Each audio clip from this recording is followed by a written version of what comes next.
Thanks for watching this episode of Today's Homeowner here on YouTube. And don't forget to leave us a like and a comment. And you can share with a friend if you enjoy it and subscribe so you're notified of new videos. Thanks and enjoy the show. Floors and walls of a 100-year-old house don't look this good without a lot of work.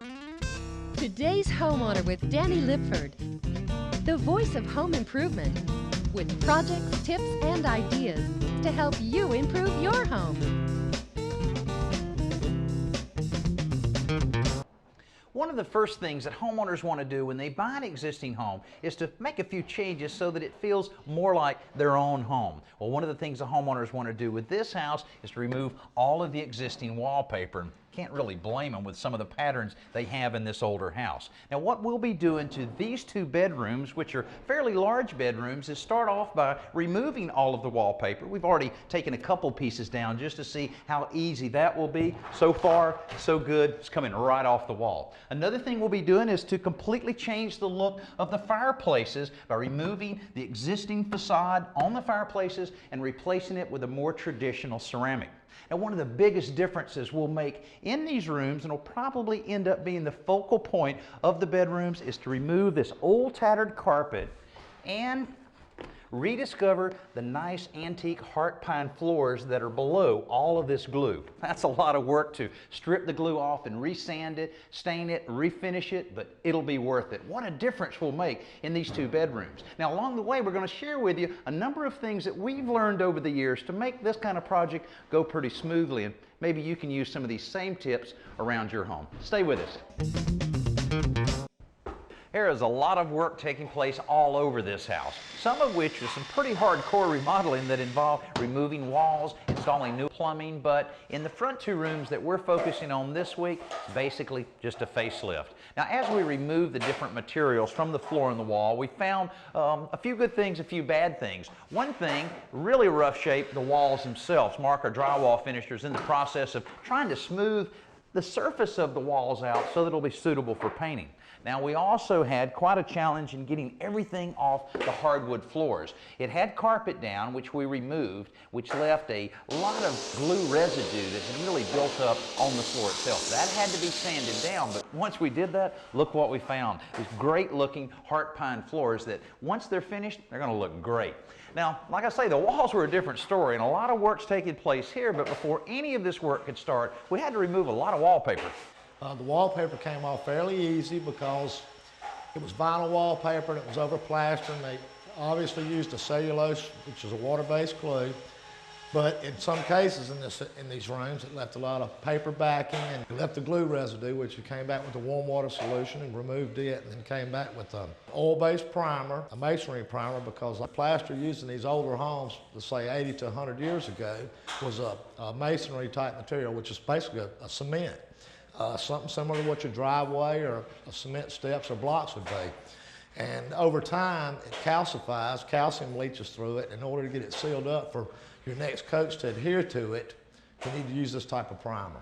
After Gary and his crew completed all of the priming of the walls, then it was time to try to take care of all of the imperfections we found hidden behind the wallpaper. Now, Mark's been pretty busy here over the last few days, virtually coating the entire walls with drywall compound, but he had kind of a unique challenge in that some of these walls are plaster over 100 years old, some are from more recent remodels that are actually drywall. To make all those surfaces look the same just has to be done so that it all looks good once it's painted. Now, another problem, cracks. When you have plaster walls that are 100 years old, you're going to have a lot of cracks. And of course, Mark's taking care of a lot of them around here, but Mark, how are you addressing these things? Well, for me, I'm going through, and instead of just mudding, because if you just mud and you feel that crack, it's going to come back.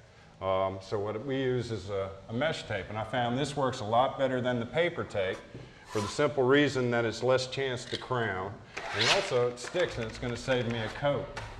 Okay, and so after you get all of this on, then you're going to come back and put several different coats really to kind of really hide the tape and the crack. Exactly, just like that. Okay. Well, I've seen on some of these walls, you're just about covering the entire thing. Why is that?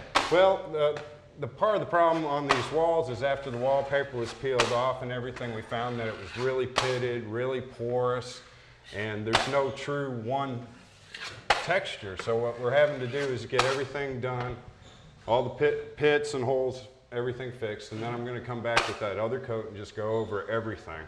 And then we'll come in, we'll sand, and then we're going to spray an orange peel over everything and just make the house look like a new house. Okay, now the orange peel texture, that's certainly something that's been used a lot over recent years, but it's really a good way to approach these plaster walls. Tell our viewers a little bit about what's involved in that. Well, for us, we have to, one box of mud, 50-pound box, will get 2 buckets of spray. And what we do is, after we've whipped it up really thin, we pour it through like a regular household screen, a window screen. And after that, we just pour it up into a hopper and we just go up and down. That's perfect. And it hides any of those little imperfections, kind of Absolutely. almost puts a little bit of a coating on the wall, and the painters love that when they start rolling everything on. Yep, Okay, makes it all a lot right. easier. We'll let you get back to it. These rooms are really going to look great once we complete it. But first, check out our simple solution for this week. It's time for this week's Simple Solution from home repair expert Joe Truini. Brought to you by Krylon. Innovation inspired. One way to gain a little extra storage in a workshop or garage area is to look up and use one of these guys to hang things up high. Absolutely, Danny. Screw hooks are really handy for suspending things from exposed rafters or joists like we have here. The challenge is when you have more than 1 or 2 to install, they can get really tedious and difficult to put in by hand. So what I've found is a much easier way using a drill. Now, the first thing you need to do is bore a pilot hole. Yeah, that's almost a necessity on any size hook, isn't it? Absolutely. And then you just get it started. Now, in the past, what I've done, and I think a lot of people have done, is just used a screwdriver to turn it in. Right. But again, if you have a lot of them, it'll take you all day. Sure. So here's the trick. Take another screw hook and chuck it into a drill. It has to be really tight. But once that's chucked in, you can use that as a little power driver. Just hook it on and keep it pretty slow, and you'll see it just drives it right in. And then you can use the screwdriver to just position it. You know, if you want to turn it one way or the other, you turn it all the way around. Another thing that works really well are a pair of locking pliers. Snap them on there, and you can turn them like that as well. Well, I think you can figure out a way to use a power drill for just about anything. Absolutely. These walls really look a lot better than they did before, but look at all we had to go through to get them looking this good. We had to remove a lot of wallpaper, a lot of wallpaper paste. Then our drywall finisher, Mark, spent over a day in this room smoothing out all of the imperfections, doing a lot of the taping on the cracks. After that, a little more sanding, another coat of paint. We're at the point now where we're ready for the splattering to take place, which is applying a thin texture on the wall that'll almost give it the surface of an orange. And really, that's very close to the way it looked originally about 100 years ago, because all of these walls were all plaster. Now you can see we've already put the plastic up over the windows and the trim so that we don't have to worry about cleaning that up later. But our next challenge now is to try to get these guys to look a little bit better. Now there's a fireplace in this bedroom as well as another one in the adjacent bedroom. And if you remember earlier in the show, we looked at this and it had mirrors over the entire front of that. And I've never seen that before, and hopefully never see it again. Not a very good look. That's all been removed, and we're really looking at how we can help the owners figure out what to do with the fireplaces. And this is a little odd in that it's such a shallow firebox. So to find out more about this, we checked in earlier today with architectural historian John Sledge. Well, John, this one definitely needs a little help. Definitely a fixer-upper, Danny. Now tell us what we're looking at here. I mean, it's definitely not wood because it's not deep enough to accommodate that. Yeah, it's a coal-burning fireplace. It's a narrow box. You get these beautiful iron grates, a little footer here to protect the hearth. That would give you a beautiful pattern with the red glow behind it. And that was very common. This house built about 1909, and coal-burning fireplaces were really the rule then. Now, why coal burning? I mean, wood was very plentiful at that time. Why did they choose to go with coal in an area like this bedroom? Well, coal was cheaper to ship. Wood was messier. Coal could burn clean, and you had quite a thriving industry of people hauling it around and selling it door to door. Well, someone had to fill up the coal bucket and bring it up the stairs. That's what children are for.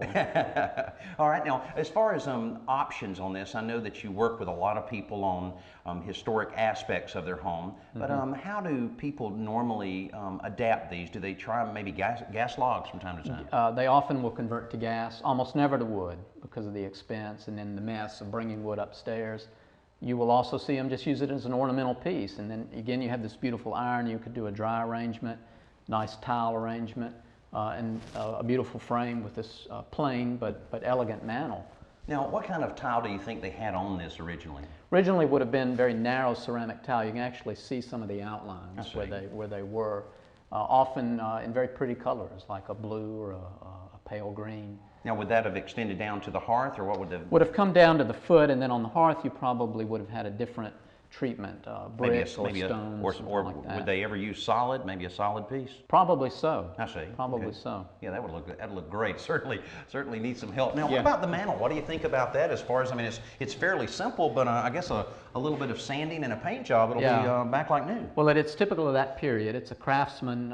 Again, there's a lot of attention to the way it's put together, even though the design is very plain, but it's a very elegant, makes an elegant frame for that very pretty firebox. Well, I know the homeowners have decided just to use it as a focal point. They're not wanting it to be functional, and they're having a hard time deciding exactly what kind of ceramic tile, but I'm real anxious to see how it turns out. Yeah, well, they've got a lot of choices. John couldn't be more right. The local ceramic showroom has literally hundreds of options for these homeowners, and sorting through them all can be a chore.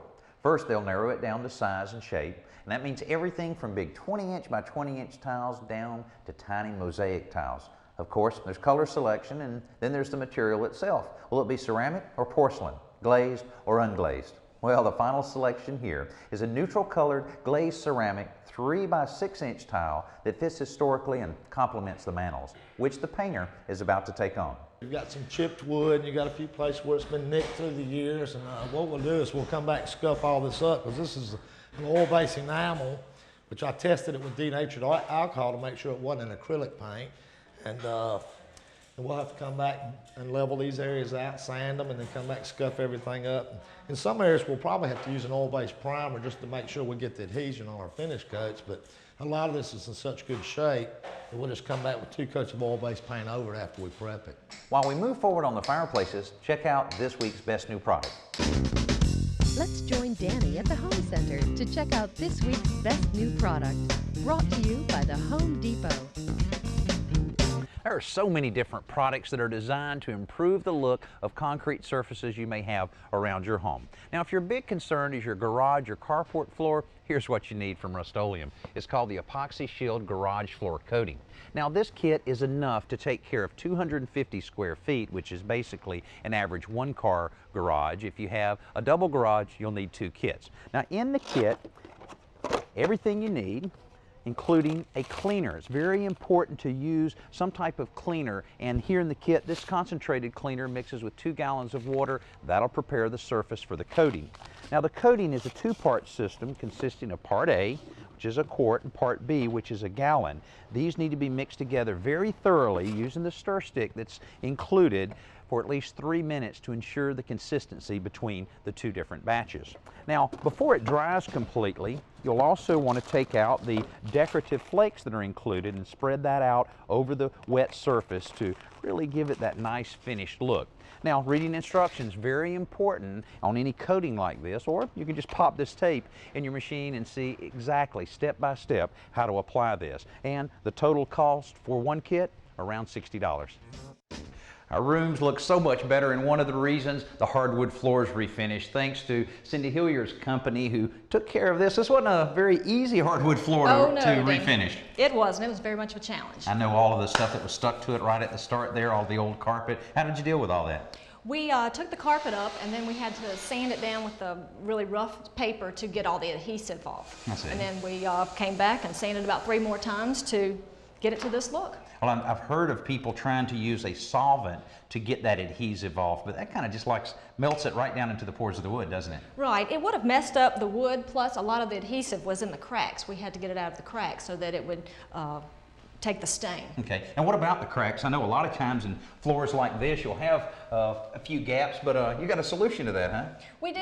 What we did was we sanded the floor and got some of the pine dust off of it and mixed it with a lacquer sealer and troweled it all over the whole floor, which filled all the cracks so it would stain the same as the wood.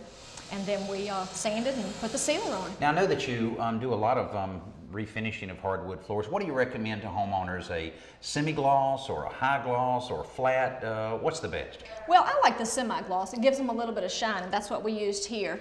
Some of the houses like to do the satin look, But I just like a little bit of a shine with it. The high gloss, of course, is the most maintenance. Yeah, yeah. And the old hardwood floors like this, especially the pine, they do have a lot of color and everything in it. But is this the natural finish? No, we used a stain. It was early American. We stained this floor with to kind of tone down some of the yellow that's in the wood. Okay. All right. Well, shoot. It turned out great, and you're completely finished. Nothing left but to make sure everybody stays in their socks. Right. Huh? That's right. Now, another thing that I know you're involved in is trying to improve the look of these fireplaces with ceramic tile. Now, when we were in here a few days ago, this had a real rough masonry surface here, and I see something's changed here. We glued a piece of the backer board here to give us a good smooth surface for the tile. We're going to use a 3x6 tile on the fireplaces to give it a new fresh look. Okay, all right. And what's the red in here? There's a bad crack right here in the slab, and we don't want it to come back through to the tile, so it's a membrane that helps it to never, come through to crack our tile. Perfect. Okay. Well, I guess you have it ready for the ceramic guys, and that's our next step. Yep, we'll be here tomorrow. Cindy's tile setter Tim arrives the next day as promised to cover up the fireplace surrounds with tile. The layout here is important because the fireplace is a focal point in the rooms and the surround is such a small area. That means the cuts around the edges have to be symmetrical, and there are plenty of cuts because Tim is setting the rectangular tiles in a running bond pattern, much like a brick mason would lay bricks on a wall. In this case, instead of stacking them one on the other, he's sticking them to the fireplace with a special thin-set adhesive designed for vertical applications. It helps that these tiles are small, lightweight tiles designed for use on walls. In no time at all, Tim has all the tile laid and ready for grout. The grout went in the day after the tile was installed. Looks almost perfect. Here's the finishing touch. Cindy's provided a few wood transition strips for our trim carpenter to install around the perimeter of the hearth. Now it's only 3/8 of an inch, so this one little wood strip, once it's installed, will provide a nice completed look to the fireplace. Now while we take care of a few more of the little odds and ends like this, take a look at this week's Around the Yard. Let's head outside for Around the Yard with lawn and garden expert Tricia Craven-Worley. Brought to you by TimberTech Composite Decking. Every gardener knows that aphids are the bane of our existence, and now is the time when they really start munching on my roses. Well, I understand you have a little concoction there. Well, I do, and it's natural, which I, of course, always prefer to the heavy chemicals. Okay. This is equal parts of mouthwash and water. A mouthwash, it seems like that would harm any plant. Well, no, it's an antibacterial mouthwash, and I think by diluting it with the water, it kind of just mellows it out.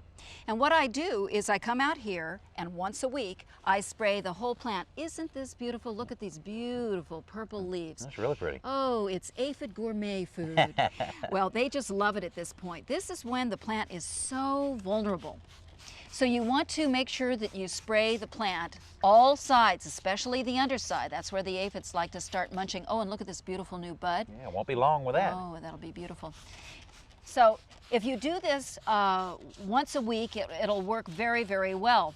You know, there's something else that works equally as well, and that's garlic. Oh, really? Uh-huh. Well, what do you do with the garlic? Well, sometimes some of my friends have had a very great success repelling aphids by planting garlic cloves that you would just buy in the grocery store around the plant. Something else you can do is make a kind of a garlic tea where you take the garlic and you crush it and you put it in the water and let it steep, and then you again spray it. You would want to do that maybe twice a month. Well, if you use all that garlic, you're going to need some of that mouthwash. Oh, Danny, come on, get you. This is when it's fun to be a contractor and very satisfying when the project you've been working on turns out to be such a success. We're at the point now where the homeowners can move their furniture right on in. Before, these rooms had dated wallpaper all over them, plus more than just a few cracks and holes. Now, the floors were covered by an ugly, dirty carpet, and the fireplaces had suffered a failed attempt at modernization. Now, the wallpaper is all gone, the cracks and gaps in the walls and ceilings have been successfully repaired so that they won't resurface. The heart pine floors have been restored to their former beauty, and the fireplaces are now a positive focal point for the rooms. All in all, a great transformation. Now, in a case of a renovation like this, the homeowners did none of the work themselves, and as a result, it cost a little bit of money, around $2,500 per room, but the results are just great.